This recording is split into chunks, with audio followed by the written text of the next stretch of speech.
Hello friends, Dipesh academy में आप सभी का स्वागत है। आज हम लोग CHSL 2023 टीयर 1 का 3 अगस्त सेकेंड शिफ्ट का जो मैथ का पेपर है उसका सोल्यूशन हम लोग करेंगे। चलिए फ्रेंड्स, शुरू कर लेते हैं पहले क्वेश्चन से। पहला क्वेश्चन है, एक निश्चित मोबाइल सेट के मूल्य पर 10% की छूट दी जाती है और फिर कम किए गए मूल्य पर 10% की छूट दी जाती है। तो क्रमिक छूटों की श्रृंखला डैश की एकल छूट के समतुल्य है। ठीक है, तो कितना हो जाएगा?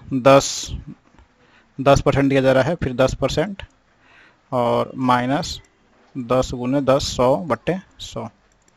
ठीक है, एकल छूट हो जाएगा ये। 10 × 20 माइनस 100 से 100 कट गया, यानी -1 यानी 19%। ठीक है, ऑप्शन नंबर 3। आते हैं नेक्स्ट क्वेश्चन पे। नेक्स्ट क्वेश्चन है, दो समानांतर रेखाएं P और Q वृत्तों को स्पर्श करती हैं। वृत्त का क्षेत्रफल 154 सेंटीमीटर स्क्वायर। PQ की लंबाई ज्ञात कीजिए। ठीक है, यदि पाई दिया हुआ है 22/7। ठीक है ना, यदि मेरा वृत्त है ये, ठीक है, इस पे दो समानांतर रेखाएं हैं इस तरह से। ठीक है, और एक दूसरे को स्पर्श करती है, तो ये मेरा डायमीटर हो जाएगा। क्लियर है, ये P हो गया, ये Q हो गया। तो वृत्त का क्षेत्रफल दिया हुआ है कितना? 154 सेंटीमीटर स्क्वायर, यानी पाई r² दिया हुआ है 154 सेंटीमीटर, या फिर 22/7 गुन्ने r² is equal to 154। 22×7 = 154, r is equal to 7 centimetre. Clear है, तो बोल रहा है PQ की लंबाई ज्ञात कीजिए। तो ये जो PQ होगा, यानी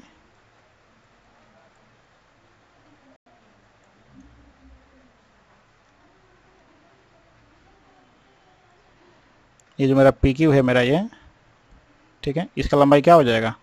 ये हो जाएगा एक डायमीटर के बराबर, यानी PQ इज इक्वल टू कितना हो जाएगा? 2 × 7 यानी 14 सेंटीमीटर, जो ऑप्शन नंबर 1 में है। आते हैं नेक्स्ट क्वेश्चन पे। मोहन ने एक कार से एक निश्चित दूरी तय की। यदि वह 30% की दूरी 90 किलोमीटर/आवर की चाल से, 45% की दूरी 135 किलोमीटर की चाल से और शेष दूरी 75 किलोमीटर की चाल से तय की, तो पूरी यात्रा के लिए उसकी औसत चाल क्या है? ठीक है, तो औसत चाल निकालने के लिए क्या करना पड़ता है? औसत चाल इज इक्वल टू होता है total distance upon total time. तो टोटल डिस्टेंस कितना हो जाएगा? 30% ये, 45% या 75%, और शेष हो गया 25% यानी 100%। 100% की दूरी तय करता है total distance upon total time. तो टोटल टाइम कितना हो जाएगा? 30%/90, स्पीड से डिवाइड कर देंगे, यहाँ पे समय हो जाएगा ये मेरा, फिर 45/135, फिर यहाँ पे बाकी बच गया 25, 25/75। 30×3 = 90, 3×5 = 15, 85, 3×12, 45×3 = 135, 25×3 = 75, यानी 100/3/3। 3 से 3 कट गया, यानी 100 किलोमीटर/आवर मेरा स्पीड हो गया, औसत स्पीड। भागाकार के एक सवाल में भाजक जो है भागफल का 10 गुना और शेषफल का 5 गुना है। यदि शेषफल दिया हुआ है 46, तो भाज्य क्या होगा? ठीक है, देखिए भाज्य को लिख लेते हैं डिविडेंड। ये डिविडेंड हो गया मेरा। ठीक है, डिविडेंड इक्वल टू क्या होता है? डिवाइजर गुने कोसेंट प्लस रिमाइंडर।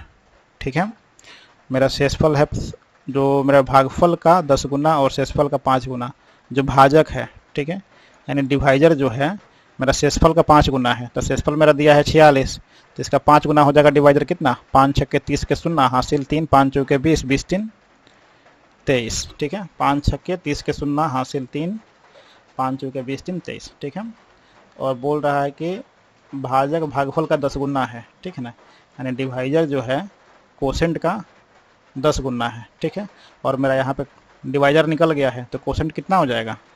यानी 230 इज इक्वल टू Q × 10। ठीक है, एक 0 से 0 कट गया, यानी कोसेंट कितना हो गया? 23। तो हम डिविडेंड निकाल सकते हैं। डिविडेंड इक्वल टू हो जाएगा, डिवाइजर मेरा हो गया 230, कोसेंट हो गया मेरा 23, और रिमाइंडर हो गया मेरा 46। जोड़ लीजिए, 23 का स्क्वायर कितना होता है? 529 गुने फिर 0 बैठ गया, यहाँ पे 46 जुड़ जाएगा। तो 6 9 4 13 के 3 हासिल 1 2 1 3 1 5 53 36 जो ऑप्शन नंबर 4 में है। नेक्स्ट क्वेश्चन है, दिए गए व्यंजक को सरलीकृत कीजिए। ठीक है, देखिए ये जो मेरा है 17 का क्यूब है मेरा।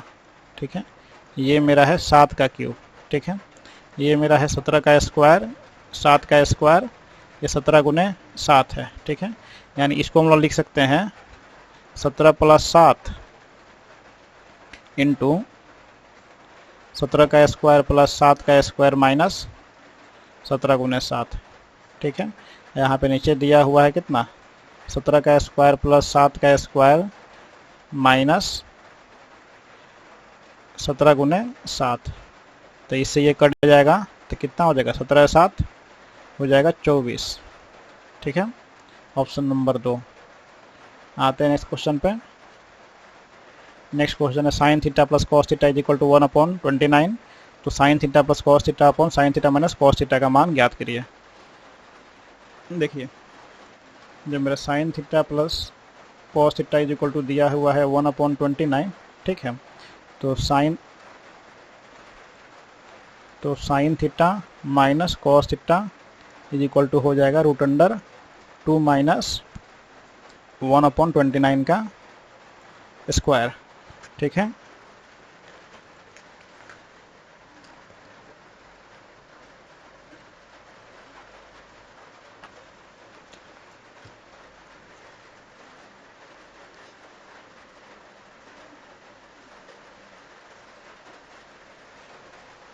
क्लियर है। तो यहाँ पे कितना हो जाएगा, 2 माइनस 1/29 का होता है 841।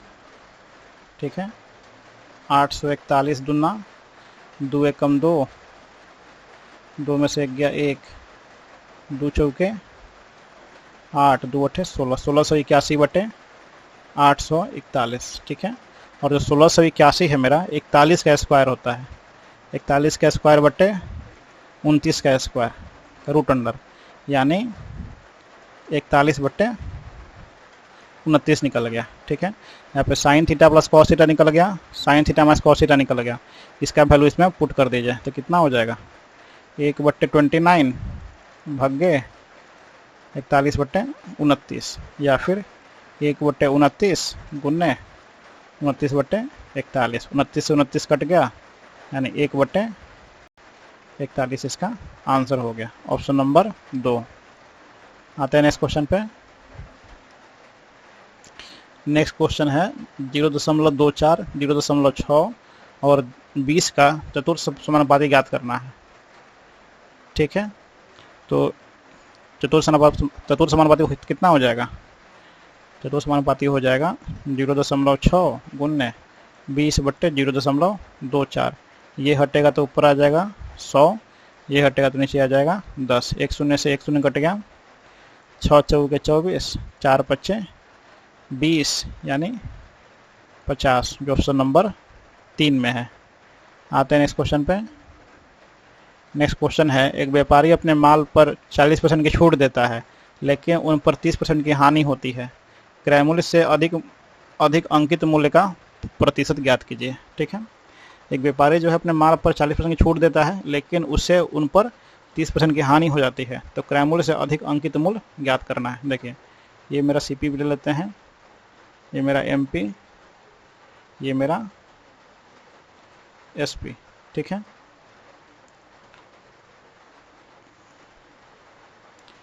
और 40% की छूट देता है, पहले लिख लेते हैं MP, फिर CP, फिर SP।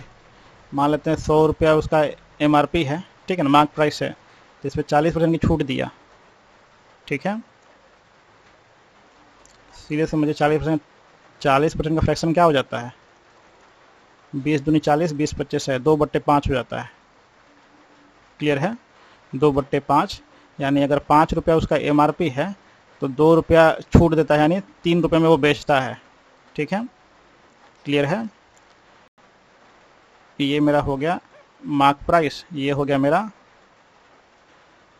छूट डिस्काउंट हो गया। तो सेलिंग प्राइस कितना हो गया, 3 रुपया हो गया। ठीक है, अब बोला 30% की हानि होती है, यानी 30/100, एक जीरो से एक जीरो, यानी 3/10 इसका फ्रैक्शन हो गया। यानी ये मेरा हो गया CP, ठीक है, और ये मेरा हो गया SP, ठीक है। 3% की हानि होती है, यानी ये मेरा हो गया लॉस, ये हो गया मेरा लॉस। तो SP कितना हो जाएगा, 10 में से 3 जाएगा, 7 रुपया, ठीक है। अगर 5 रुपये MRP है तो SP कितना है, 3 रुपया, ठीक है ना। अगर मेरा CP है मेरा कितना, 10 रुपया, तो मेरा SP कितना हो जाएगा, SP दिया हुआ है कितना, 7 रुपया, ठीक है। यानी यहाँ पे कितना हो जाएगा, CP, इसको छोड़िए, इसको छोड़िए। देखिए यहाँ पे मेरा SP 3 रुपया है, यहाँ पे मेरा SP 7 रुपया है, लेकिन क्या होना चाहिए, दोनों का जो CP और SP, जिन दोनों का जो SP बराबर होना चाहिए, ठीक है ना। तो बराबर करने के लिए क्या करेंगे हम, 3/5, 3/5 में ऊपर नीचे 7 से मल्टीप्लाई कर लेंगे, ठीक है। और यहाँ पे 7/10 में ऊपर नीचे 3 से मल्टीप्लाई कर लेंगे, ताकि मेरा SP बराबर हो जाए। तो 7 त्रिका कितना हो गया, 21, 7×5 = 35, 7 त्रिका 21, 10 तिहाई 30, ठीक है ना। यानी ये हो गया मेरा MRP और ये हो गया मेरा CP, ठीक है। और दोनों मेरा हो गया कितना, SP हो गया ये, ठीक है। बोल रहा है कि क्रय मूल्य से अधिक अंकित मूल्य का प्रतिशत ज्ञात करिए, यानी क्रय मूल्य से कितना अधिक है, ये अंकित मूल्य 5 रुपया अधिक है, ठीक है। तो परसेंटेज पूछ रहा है, तो परसेंटेज कितना हो जाएगा, 5/30 × 100, 5 छक्के 30, 2 तिहाई 6, 2 पच्चे 10, 50, यानी 348 × 2/3%, ठीक है। क्लियर है।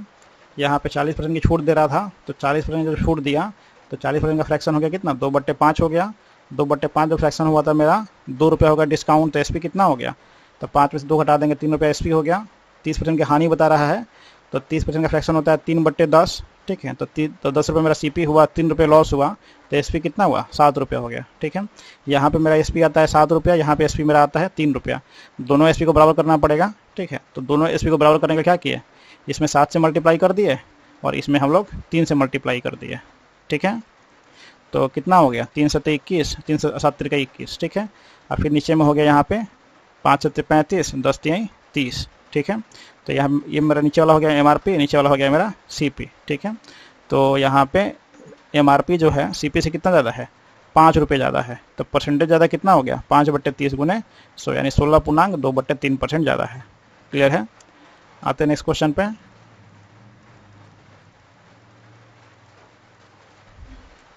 देखिए नेक्स्ट क्वेश्चन है, यदि PQR = 0 तो निम्नलिखित व्यंजक का सरलीकृत मान ज्ञात कीजिए, ठीक है। यहाँ पे PQ और R का वैल्यू इस तरह से रखिए कि PQ और R को जोड़ने के बाद कितना हो जाए, मेरा 0 आ जाए। यदि हम P को मान लेते हैं 1, Q को मान लेते हैं -1, ठीक है, और R को मान लेते हैं 0, ठीक है, तो कितना हो जाएगा, तीनों को जोड़ने के बाद मेरा आ जाएगा 0 आ जाएगा, ठीक है। आप यहाँ पे कुछ भी मानिए, ठीक है ना। अगर तीनों का सम अगर 0 आ जाता है तो उसका आंसर, इसको उसका वैल्यू इसमें पुट करने के बाद, उसका वैल्यू इसमें पुट करने के बाद आपका आंसर आ जाएगा, ठीक है। तो हम P का वैल्यू पुट करते हैं 1, Q का वैल्यू पुट करते हैं -1 और R का वैल्यू पुट करते हैं 0। चलिए पुट करके इसका आंसर निकाल लेते हैं, ठीक है। आप यहाँ पर 2 भी पुट कर सकते हैं, 2 + 2 + 2 कर सकते हैं 4, ठीक है। अब यहाँ पे आप लोग कुछ भी मान सकते हैं। यहाँ पे आप चाहिए, यहाँ पे आप P को मान सकते हैं, 2 भी मान सकते हैं, इसको भी आप कितना मान लीजिए, 3 मान लीजिए, 2 3 5 हो गया, ठीक है ना। यहाँ पे -5 भी मान सकते हैं, ठीक है। कुछ भी मान के बना सकते हैं आप लोग। क्लियर है। यहाँ पे अगर यहाँ पे 2 मानते हैं, ठीक है,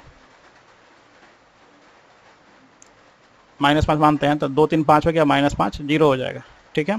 यहाँ पे P + Q मान लिए 1 -1, ठीक है। यहाँ पे R मान लिए 0, ठीक है। तो इसका वैल्यू पुट करके देख लेते हैं, ये मेरा पुट करने में आसान होगा, इसीलिए यहाँ पे हम लोग ये वैल्यू पुट किए हैं। P का अगर 1 रखते हैं तो P का स्क्वायर 1 हुआ, तो 1/P का स्क्वायर 1 - Q × 0 0 + Q का स्क्वायर 1 नीचे हो गया 1, ठीक है, माइनस यहाँ पे 0 हो जाएगा, r 0 है मेरा, इसलिए यहाँ पे ऊपर में 0 हुआ तो नीचे में कुछ भी रहे, ठीक है। नीचे में अगर r 0 रहता है माइनस p इंटू क्यू, कितना हुआ, +1 हो जाता है, ठीक है। अगर किसी वजह से डिवाइड करेंगे ऊपर में तो मेरा 0 ही आ जाएगा, तो कितना हुआ 1/1 प्लस 1/1 ही आ रहा है, +0 यानी 2 आंसर होता है, ठीक है। यहाँ पे हम लोग एक चीज़ और पुट करके रख लेते हैं, 2 और 3 रख के पुट करके देख लेते हैं, ठीक है ना।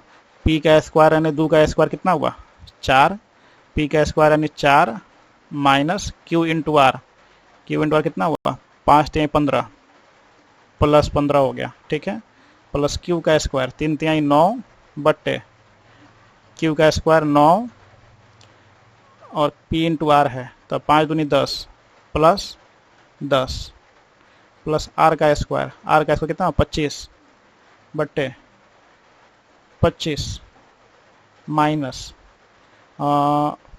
p इंटू क्यू 3 दूनी 6, ठीक है। सॉल्व कर लीजिए, 4/19 प्लस 9/19 प्लस 25/19 कितना हो गया, जोड़ लीजिए, 25 9 34 4 38 38/19 19 दूनी 38 आ गया 2 आंसर। यानी यहाँ पे पी क्यू आर का वैल्यू ऐसे पुट करिए कि तीनों को जोड़ने के बाद 0 आ जाए, तो उसका वैल्यू जब इसमें पुट करेंगे इस इक्वेशन में, ठीक है, तो उसका आंसर आ जाएगा, ठीक है। मैंने यहाँ पे 2 चीज़ रख के पुट करके दिखा दिया, एक बार मैंने पी का वैल्यू माना 1, क्यू का वैल्यू माना -1, आर का वैल्यू माना 0, ठीक है। एक बार मैंने माना पी को माना 2, क्यू को माना 3 और आर को माना -5, ठीक है। क्लियर है। बढ़ते हैं नेक्स्ट क्वेश्चन के पास। नेक्स्ट क्वेश्चन है, एक ठेकेदार ने एक काम को 20 दिनों में पूरा करने के लिए 69 श्रमिकों को नियुक्त किया। काम को 12 दिनों में पूरा करने के लिए और कितने श्रमिकों को नियुक्त करना चाहिए, ठीक है ना। यानी 20 दिन में 69 श्रमिक नियुक्त किए जाते हैं, तो 12 दिन के लिए कितने नियुक्त किए जाएंगे, 4 3 12 4 5 20, 23 3 69, 23 5 115 श्रमिक, ठीक है। इतनी ज़रूरत है, लेकिन पहले से मेरा 69 है तो और कितना लगेगा, तो इसमें से घटा लेंगे तो कितना हुआ, 15 में से 9 गया 6, यहाँ बचा कितना 10 में से 6 गया 4, यानी 46 श्रमिक और चाहिए, 46 श्रमिक और चाहिए। Option number 2। आते हैं नेक्स्ट क्वेश्चन के पास। दी गई भुजाओं वाला कौन सा विकल्प एक त्रिभुज बनाता है, ठीक है।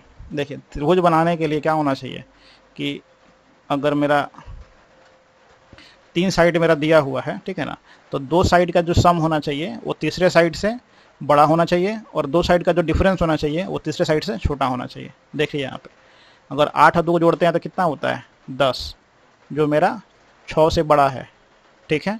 लेकिन 8 में से जब हम लोग 2 घटा देते हैं कितना आता है 6, जो लेकिन 6 से इक्वल है, ठीक है ना। इक्वल नहीं होना चाहिए, ठीक है, छोटा होना चाहिए। क्या होना चाहिए, छोटा होना चाहिए। ये मेरा छोटा नहीं है, इसलिए ये संभव नहीं है। देखिए 8 और 6 कितना हुआ 14, जो मेरा बड़ा है, और 8 में से 6 गया 2, जो मेरा 9 से मेरा छोटा है, तो इसमें ये मेरा बन सकता है। 100 और 200 कितना हुआ 300, जो मेरा इक्वल हो जाता है, ठीक है। इसे बड़ा होना चाहिए ना, तो ये बड़ा नहीं है यहाँ पे, ठीक है, इसलिए भी नहीं हो सकता। 25 10 35 हुआ, जो मेरा 11 से बड़ा है, लेकिन 25 में से 10 जाए कितना हुआ 15, ठीक है। ये मेरा छोटा नहीं है 11 से, इसलिए मेरा ये नहीं होगा। क्लियर है, ठीक है। इसको सिंपली समझ लीजिए। यहाँ से यदि मेरा दिया हुआ है ABC दिया हुआ है, कोई ट्रायंगल है, यहाँ पे DEF इसकी लंबाई दी हुई है, ठीक है ना। यानी D + E is greater than, always greater than F, and D - E is always less than F। अगर ये दोनों कंडीशन फॉलो करेगा तभी जाके वो ट्रायंगल का फॉर्मेशन कर पाएगा, ठीक है। चलिए फिर बढ़ जाता है नेक्स्ट क्वेश्चन पे। नेक्स्ट क्वेश्चन है, एक वस्तु को 1032 में बेचने से अर्जित लाभ उसी वस्तु को 648 में बेचने पर हुई हानि के बराबर है। यदि लाभ 30% है तो वस्तु का विक्रय मूल्य क्या होना चाहिए, ठीक है। यानी जितना लाभ हो रहा है उतना ही हानि हो रहा है, तो यानी 1032 में से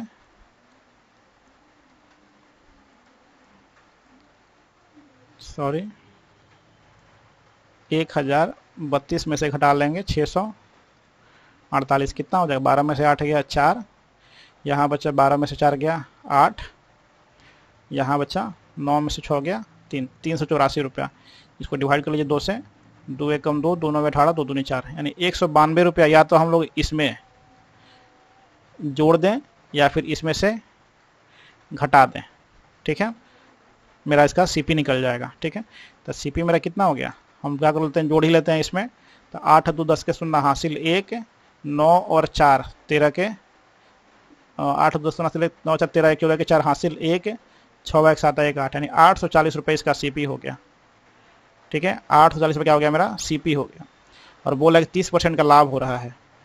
30% का फ्रैक्शन क्या हो जाता है, 3/10 हो जाता है। ठीक है ना, ये मेरा हो गया सीपी और ये हो गया मेरा प्रॉफिट। ठीक है, तो एसपी मेरा कितना हो जाएगा, एसपी हो जाएगा 13 रुपया। ठीक है, यहाँ पे सीपी है 10, ठीक है ना, और एसपी है मेरा 13।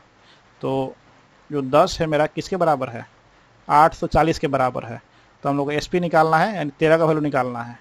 ठीक है, इसलिए 13 इक्वल टू कितना हो जाएगा, 840/10 गुने 13, 1 शून्य से 1 शून्य कट गया, 13 चौके 52 के 2 हासिल 5 और 13 8 7400, 104 5 109, 1092 रुपया हो जाएगा, यानी ऑप्शन नंबर 4। बढ़ते हैं नेक्स्ट क्वेश्चन पे। नेक्स्ट क्वेश्चन है cosec square B minus 1 sec square B minus 1 का वैल्यू क्या होना चाहिए। हम लोगों को पता है cosec square theta minus sec square theta, cosec square theta minus cot square theta is equal to 1 होता है। ठीक है, यानी cot square theta is equal to क्या हो जाएगा,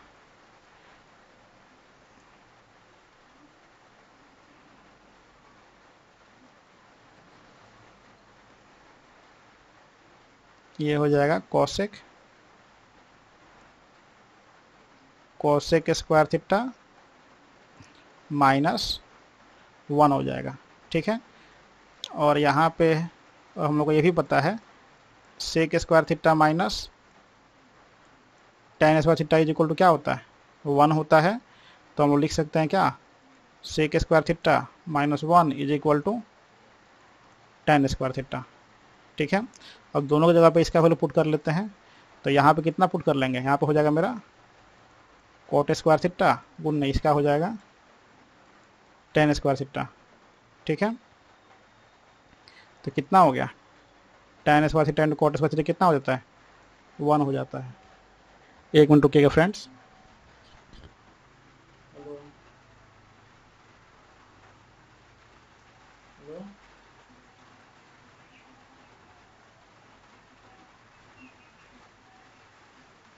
I will call you later.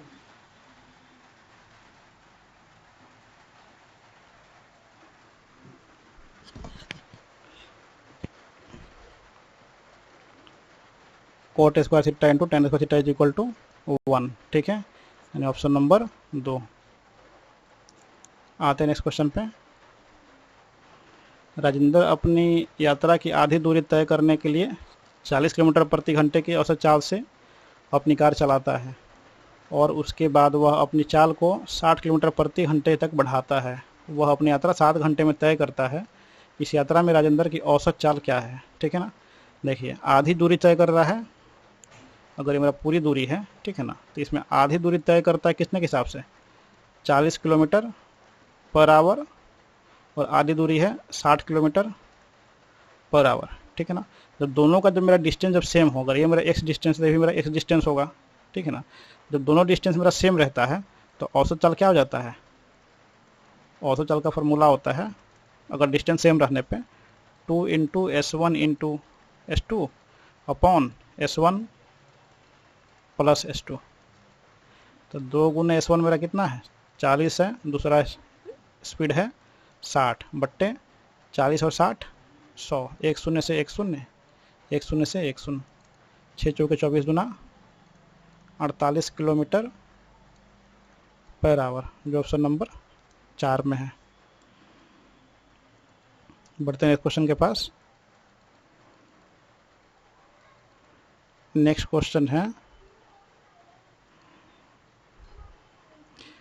नीचे दिए गए दो वृत्त आलेखों में वर्ष 2021-2022 में एक कॉलेज के अलग अलग विषयों में पढ़ाई करने वाले छात्रों की हिस्सेदारी को दर्शाया गया है। ठीक है, देखिए यहाँ पे दिख नहीं रहा था, ठीक है ना, यहाँ पे परफॉर्मिंग आर्ट्स लिखा हुआ है, तो यहाँ पे मैंने सबको लिख दिया है। यहाँ पे मैथमेटिकल साइंस लिखा हुआ है, तो यानी मैथमेटिकल साइंसेस लिख दिया है। इसमें कितना कितना डिग्री है ये भी लिखा हुआ है, यहाँ पे 68.4 डिग्री है, यहाँ पे 21.6 डिग्री है। ठीक है, ये जो मेरा है 2021 का डेटा है, ये कितना कब का डेटा है, 2021 का डेटा है ये। ठीक है, और एक और डेटा दिया हुआ है, ये मेरा है 2022 का डेटा, ये जो है मेरा 2022 का डेटा है। ठीक है, अब क्वेश्चन क्या बोल रहा है, क्वेश्चन बोल रहा है कि दिए गए दोनों वर्षों में कॉलेज में मानविकी चुनने वाले छात्रों की कुल संख्या 15,600 थी। 2021 से 2022 तक कॉलेज में छात्रों की कुल संख्या में प्रतिशत परिवर्तन कितना था। अपने उत्तर की निकटतम पूर्णांक मान तक सही दीजिए। ठीक है, क्लियर है। तो देखिए यहाँ पे मानविकी यानी ह्यूमैनिटीज, मानविकी मतलब ह्यूमैनिटीज होता है, तो इसमें ह्यूमैनिटीज में कितना है, 93.6 डिग्री है 2022 में, और 2021 में कितना ह्यूमैनिटीज में 86.4 डिग्री है। ठीक है ना, 2021 में है 86.4 डिग्री, 2022 में है 93.6 डिग्री, 93.6 डिग्री। ठीक है ना, इसमें कितना का अंतर हुआ है, दोनों में कितना का अंतर आया है, तो 6 में से 4 गया 2, यहाँ पे 13 में से 6 गया 7, और यहाँ पे 8 में 0 यानी 7.2 डिग्री का अंतर आया है। ठीक है ना, बोल रहा है इसमें कि कॉलेज में छात्रों की कुल संख्या में प्रतिशत परिवर्तन कितना था। ठीक है ना, अपने उत्तर को निकटतम पूर्णांक तक सही मान दीजिए। ठीक है, यानी इसमें कितना का चेंज आया, 7.2 डिग्री का चेंज आया। ठीक है, तो प्रतिशत चेंज क्या हो जाएगा, 7.2 बट्टे 360 गुने 100, ये शून्य हटेगा, ये कट जाएगा यहाँ पे। ठीक है ना, एक शून्य से ये कट गया, 1 मिनट, 6 में 4 गया 2, 93। ठीक है, और सॉरी चेंज कितना हो रहा है इस पे निकालेंगे ना, सॉरी गलती हो गया, यहाँ पे 86.4 है ना,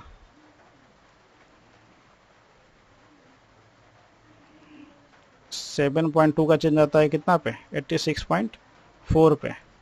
ठीक है, एक शून्य से दशमलव कट जाएगा यहाँ पे। ठीक है, अब यहाँ पे 18 9 से कट जाएगा, 9 8 72, 9 8 72, 9 9 81, 5 6 54, 8 12 96। ठीक है, 4 3 12, 4 25 100। ठीक है, यानी 3 8 24, 8 पूर्णांक 3 8 24 हुआ 1 0, 3 3 9, 3 3 9, ऐसे करके चला जाएगा। ठीक है ना, इतना परसेंट का टोटल चेंज आता है। बोल रहा है क्वेश्चन ही बोल रहा है कि दिए गए दोनों वर्षों में कॉलेज में मानविकी चुनने वाले छात्रों की कुल संख्या इतना थी। ठीक है ना, इसे कोई मतलब ही नहीं है। 2021 से 2022 तक में कॉलेज में छात्रों की कुल संख्या में प्रतिशत परिवर्तन कितना था। ठीक है, तो परिवर्तन कितना था इसमें, 7.2 का। ठीक है ना, तो इसका परसेंटेज निकाल दिए, यहाँ पे कितना है 8.33। लेकिन अगर जाएंगे अप्रॉक्स में जाएंगे तो 8.3 का अप्रॉक्स कितना होता है, 8.3 का अप्रॉक्सीमेटली होता है 8%। ठीक है, इसलिए ऑप्शन नंबर 3 सही आंसर होगा। आते हैं नेक्स्ट क्वेश्चन पे।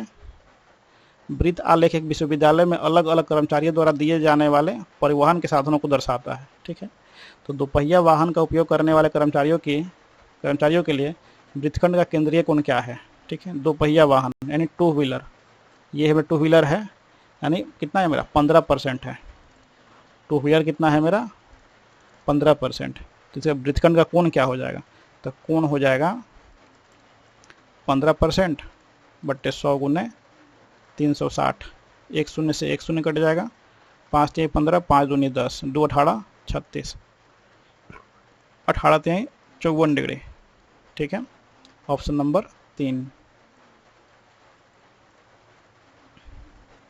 सुदेश एक बहुउद्देशीय दुकान का मालिक है। एक विशिष्ट महीने के लिए उसके लाभ का विवरण नीचे दिया गया है। ठीक है, ये श्रेणी हो गया, इसमें अर्जित लाभ हो गया।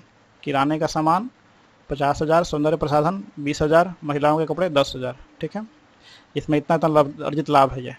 ठीक है, तो अगले महीने के संभावित लाभ की गणना करने के लिए वह अलग अलग श्रेणियों को इसी क्रम में 5, 6 और 8 का भार देता है। तो इसके लाभ का भारित औसत क्या होगा? ठीक है ना, यानी इसी क्रम में 6, 5 और 8 का भार देने का मतलब होता है इसमें 6 गुना लाभ होता है। ठीक है, इसमें 5 गुना लाभ होता है और इसमें 8 गुना लाभ होता है। क्लियर है? तो सबको जोड़ लीजिए यहाँ पे। देखिए सब में यहाँ पे 4 4 जीरो है, तो सबको काट देते हैं चारों जीरो को। ठीक है, तो गुना कर लेते हैं सीधे। 5 छक्के कितना हो गया? तो रहने दीजिए, इसको औसत निकालना है ना, इसका गलत हो जाएगा फिर।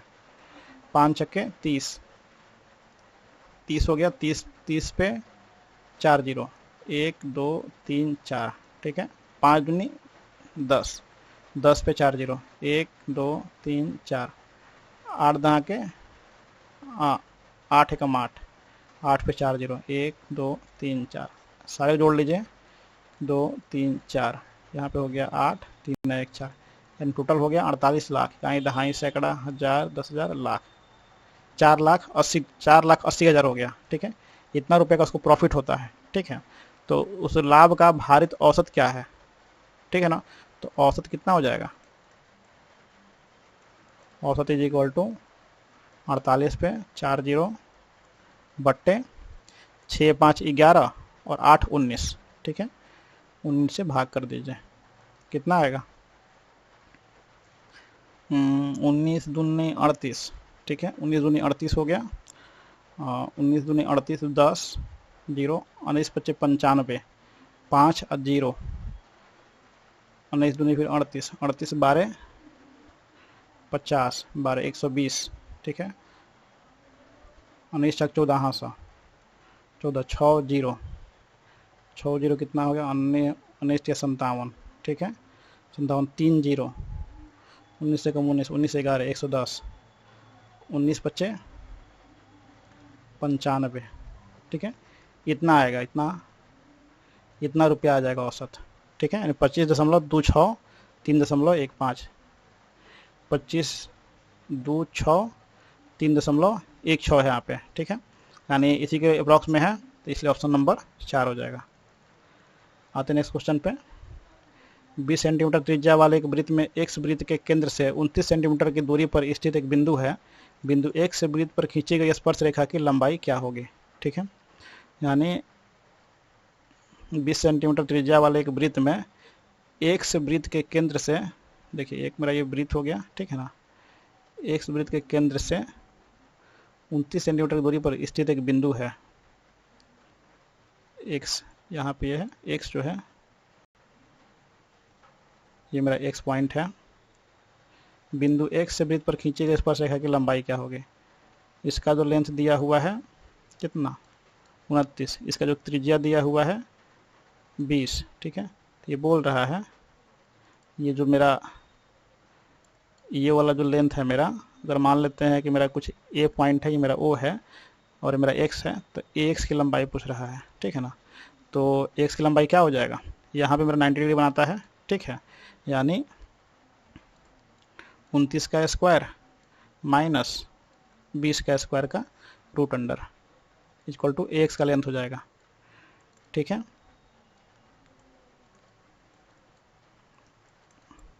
ये ऐसे भी निकल जाएगा। 20 21 29 जो होता है मेरा ट्रिपलेट होता है, यहाँ पे 21 ही आएगा। ठीक है, 29 का होता है 841 माइनस 20 का होता है 400, कितना आया? रूट अंडर 441 आया, यानी 21 आ गया। ठीक है, 20 21 29 मेरा ट्रिपलेट होता है, आप लोग इसे ट्रिपलेट से भी निकाल सकते थे। Option number 4। आते हैं नेक्स्ट क्वेश्चन पे। 7 सेंटीमीटर किनारे वाले घन द्वारा परिगत सबसे बड़े संभावित गोले का आयतन ज्ञात करिए। ठीक है, घन द्वारा परिगत सबसे बड़े संभावित गोले का आयतन ज्ञात करिए। अगर मेरा 7 सेंटीमीटर घन का एक मेरा भुजा है। ठीक है, घन का एक भुजा मेरा दिया हुआ है कितना? 7 सेंटीमीटर। तो जो मेरा डायमीटर हो जाएगा, जो संभावित जो गोला है, गोला का व्यास हो जाएगा 7 सेंटीमीटर। ठीक है, तो त्रिज्या कितनी हो जाएगी? त्रिज्या हो जाएगी 7/2 सेंटीमीटर। ठीक है, तो गोले का आयतन पता करना है।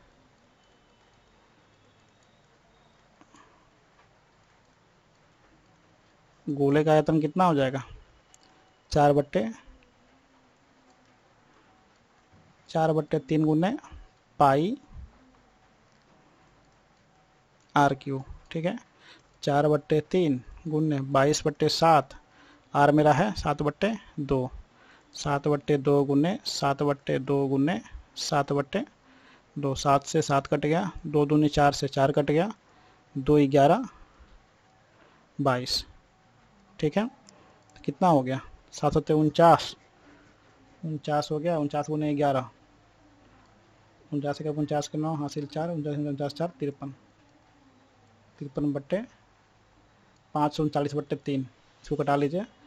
3 एकम 3, 3 एकम 3 हुआ, 2 आ 3, 3 सत्ते 21, 2 आ 9, 3 9 27, फिर 2 उतरा, 2 0, 3 छके 18, 179.66 सेंटीमीटर क्यूब। 6-7 है, यानी ऑप्शन नंबर 1। ठीक है, आते हैं नेक्स्ट क्वेश्चन पे। निम्नलिखित तालिका में एक परीक्षा में 6 अलग अलग विषयों में 7 छात्र द्वारा प्राप्त किए गए अंकों को दर्शाया गया है। तो कोष्ठकों में दी गई संख्या प्रत्येक विषय के अधिकतम अंक को दर्शाती है। ठीक है, इसमें आप लोग को कन्फ्यूजन तो नहीं है ना कि इसका कैसे हुआ ये?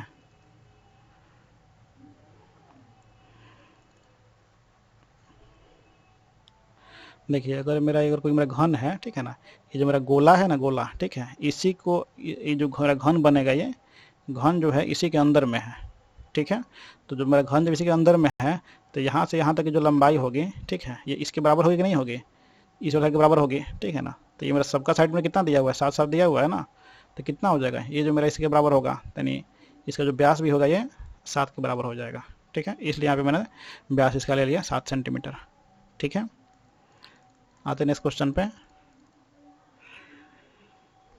नेक्स्ट क्वेश्चन है, हाँ, दिएगा अधिकतम अंक को दर्शाती है। ठीक है, ये सब मेरा अधिकतम अंक है, ये मेरा सब मैक्सिमम मार्क्स है। ठीक है, ये मैक्सिमम है मेरा, ये सब मेरा मैक्सिमम है। ठीक है, क्वेश्चन क्या बोल रहा है कि कितने छात्रों ने भूगोल में 70% अधिक अंक प्राप्त किए? तो भूगोल में मेरा मैक्सिमम मार्क्स 100 है, तो यानी 70 से अधिक परसेंटेज वाले सारे मेरे क्या होंगे? 70% अधिक लाए होंगे। तो ये किसमें लाया है? रोहित लाया है, फिर मुस्कान लाया है, फिर है तन्वी, फिर उसके बाद तरुण, यानी 1 2 3 4 बच्चे जो है वो 70% से अधिक मार्क्स लाए हैं, यानी ऑप्शन नंबर 4। नेक्स्ट क्वेश्चन है, एक त्रिभुज DEF में DP जो है एंगल D का समद्विभाजक है, यानी ये मेरा कोई ट्रायंगल है DEF। ठीक है, DEF में DP एंगल D का समद्विभाजक है, ये मेरा समद्विभाजक है। ठीक है ना, जो यहाँ पे मिलता है कितना पे? P पे आके मिलता है। ठीक है, तो जो P पर EF से मिलती है। ठीक है, यदि D = 14 दिया हुआ है, DF = 21 दिया हुआ है, और EF = 9 दिया हुआ है, टोटल दिया हुआ है 9, तो EP पूछ रहा है, तो EP को मान लेते हैं x, मान लेते हैं इसको। ठीक है, इसको मान लेते हैं x है मेरा। ठीक है, तो जब मेरा जो समद्विभाजक रहता है ये वाला, ठीक है, DP जो मेरा समद्विभाजक है, तो इसलिए जो मेरा DE/EP होगा वो मेरा DF/PF के इक्वल होगा। ठीक है, दोनों का रेशियो मेरा समान होगा। तो D का वैल्यू पुट कर लेते हैं। D मेरा कितना है? 14 है। EP मेरा कितना है? x। ठीक है, DF मेरा कितना है? 21, और PF मेरा कितना है? PF जो है मेरा 9 में से x को हटा देंगे, 9 - x। ठीक है, 7 दूनी 14, 7 त्रिका 21 हो गया। मल्टीप्लाई कर लेते हैं, क्रॉस मल्टीप्लाई, तो 9 दूना 18 -2x = 3x। ठीक है, तो ये कितना हो जाएगा? 5x = 18। x इक्वल टू कितना हो जाएगा 18/5, 5 तिहाई 15, ठीक है, 3 जीरो, 5 छक्के 30, 3.6 सेंटीमीटर इसका सही आंसर हो जाएगा, ऑप्शन नंबर 1। आते हैं नेक्स्ट क्वेश्चन पे। नेक्स्ट क्वेश्चन है, यदि z plus 1/z is equal to 4 दिया हुआ है तो 1/2 into z square plus 1/z square का मान ज्ञात करिए, ठीक है। तो z square plus 1/z square is equal to कितना हो जाएगा 4 का स्क्वायर माइनस 2, तो 16 में से 2 जाएगा 14 हो गया, ठीक है। तो इसमें इसका वैल्यू पुट कर लीजिए, तो 1/2 गुने 14, 2 सत्ते 14 हुआ, यानी 7 इसका आंसर हो जाएगा, ऑप्शन नंबर 4। बढ़ते हैं इस क्वेश्चन पे। नेक्स्ट क्वेश्चन है, चक्रवृद्धि ब्याज दर पर एक धनराशि 2 वर्ष में इतना और 3 वर्ष में इतना हो जाती है, तो वह धनराशि क्या है, दशमलव के 2 स्थानों तक सन्निकटन करें, ठीक है। देखिए 2 वर्ष में इतना है, 3 वर्ष में इतना है, तो दोनों का डिफरेंस कितना हो गया 0, 4 में से 2 गया 2, 3 में से 1 गया 2, 7 में से 6 गया 1, ठीक है। तो इसका रेट निकाल देंगे, दोनों का डिफरेंस अपॉन 2 वर्ष का अमाउंट 6120 गुने 100, ठीक है।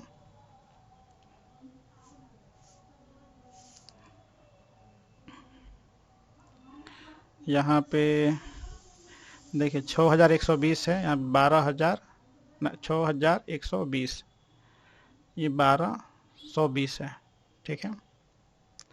एक शून्य से एक शून्य कट गया, क्लियर है।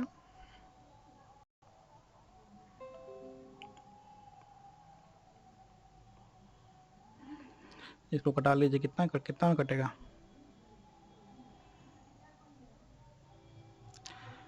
तो ये हो जाएगा कितना 6 2 8 1 9 2 4 1 5 ही है। इसको अप्रॉक्स में करके कटा सकते हैं, अप्रॉक्स में करते हैं तो रेट निकल जाएगा मेरे यहाँ से कितना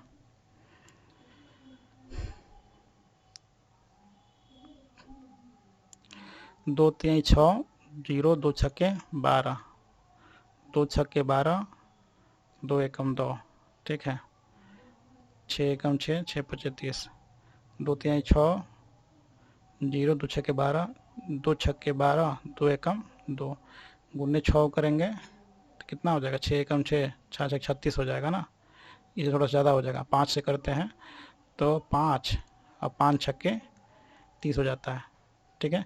इसको अप्रॉक्स मान लेते हैं, ये मेरा 305 है, ठीक है। इसको हम क्या कर लेते हैं, इसको हम अप्रॉक्स कर लेते हैं 305, ताकि पूरा पूरी कट जाए, 61 पचे 300 कट गया, 5 20 से 100 मेरा आ गया, मेरा रेट कितना आ गया मेरा 20% आ गया अप्रॉक्स, ठीक है ना।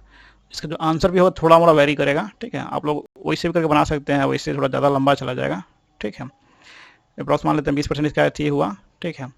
तो 2 वर्ष में कितना ब्याज हो जाएगा, तो इफेक्टिव रेट ऑफ इंटरेस्ट कितना हो जाएगा, effective rate of interest, effective rate of CI कितना हो जाएगा 20 का हो जाता है 400.4, 20 दूनी 40 या 44% हो जाएगा, ठीक है, 44% हो गया इफेक्टिव रेट ऑफ इंटरेस्ट, ठीक है ना। तो यहाँ पे पूछा धनराशि क्या है, ठीक है, तो यानी 44% का वैल्यू कितना दिया हुआ है, ये मेरा अमाउंट है ना, तो 144% का मेरा वैल्यू दिया हुआ है कितना 6120 रुपया, ठीक है। तो इसलिए हमको निकालना है 100% का वैल्यू निकालना है, ये मेरा अमाउंट है, ये जो मेरा है कितना है मेरा अमाउंट है मेरा, ठीक है। तो इसलिए 44 मेरा अगर इंटरेस्ट हो गया तो इसमें 100 जोड़ देंगे तो मेरा कितना आ जाएगा 144% हो जाएगा, जो मेरा अमाउंट हो गया, ठीक है। तो 144% का मतलब हो गया 6120, तो 100% का मतलब कितना हो जाएगा 6120 बट्टे 144 गुने 100, कटा लीजिए, ये कट जाएगा कितना से 6 2 8 9 से कट जाएगा, 9 एकम 9, 9 5 तो 5 4, 9 छक्के 54, 9 छक्के 54, 54 7 61 9 8 72 0, ठीक है, 8 दूनी 16, 8 अठाई 64, 64 4 68 4 0 8 25 40, ठीक है, 2 50 से 100 कितना हो गया, 50 25 के 5 हासिल 2, 5 8 40, 40 से 2 42, 4250 के अप्रॉक्स में जो आंसर देखिए 4254 है यहाँ पे, ठीक है ना। इसके अप्रॉक्स में आंसर यही है, इसलिए ऑप्शन नंबर 4 हो जाएगा, ठीक है। यहाँ पे अगर हम लोग 6 मान के चलते हैं तो थोड़ा कटाने में दिक्कत होता, ठीक है, और बहुत लंबा चला जाता, इसलिए अप्रॉक्स मान के यहाँ पे मैंने बनाया है। आते हैं नेक्स्ट क्वेश्चन पे। बबीता दीपक से 1.5 गुना अधिक कुशल है और साथ मिलकर काम करते हुए दोनों एक काम को 40 दिनों में पूरा कर लेते हैं, तो दीपक अकेले उसी काम को कितने दिनों में पूरा करेगा। बबीता को मान लेते हैं बी, दीपक को मान लेते हैं डी, ठीक है। बबीता जो है दीपक से, यानी मान लेते हैं दीपक मेरा कितना है 100, तो ये मेरा हो जाएगा 125 हो जाएगा, ठीक है। तो दोनों का एफिशिएंसी कितना हो जाएगा 25 25 125, 25 चौके 100, ठीक है ना। ये मेरा हो गया इफिशियंसी। तो टाइम कितना लेता है, तो ये लेगा टाइम 4 और दीपक लेगा टाइम 5, क्लियर है। तो यानी बबीता प्लस दीपक मिल के कितना दिन में काम करेगा। देखिए बबीता जो समय लेती है, बबीता समय लेती है कितना 4 दिन का, दीपक समय लेता है 5 दिन का। दोनों का एलसीएम कितना हो जाएगा 5 चौके 20, 4 5 20, 5 चौके 20, ठीक है। तो 20/9, ठीक है। यानी बबीता जो दीपक है, बबीता प्लस दीपक जो है कितना टाइम लेगा 20/9 समय लेगा, जो किसके इक्वल है 40 के इक्वल है, ठीक है, जो मेरा 40 के इक्वल है। 1 मिनट रुक जाइए।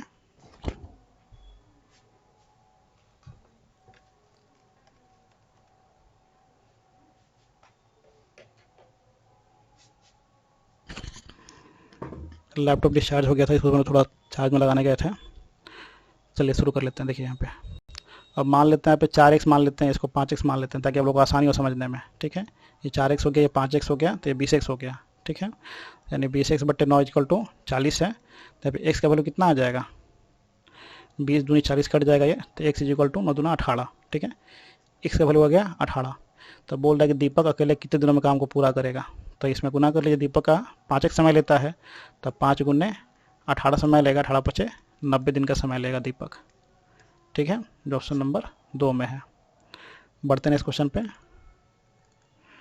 यदि cot b = दिया है 15/8, तो sec b + tan b का मान क्या होगा, ठीक है। देखिए cot b क्या होता है b/p होता है, ठीक है।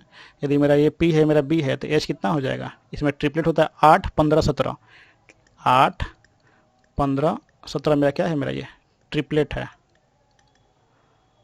ठीक है।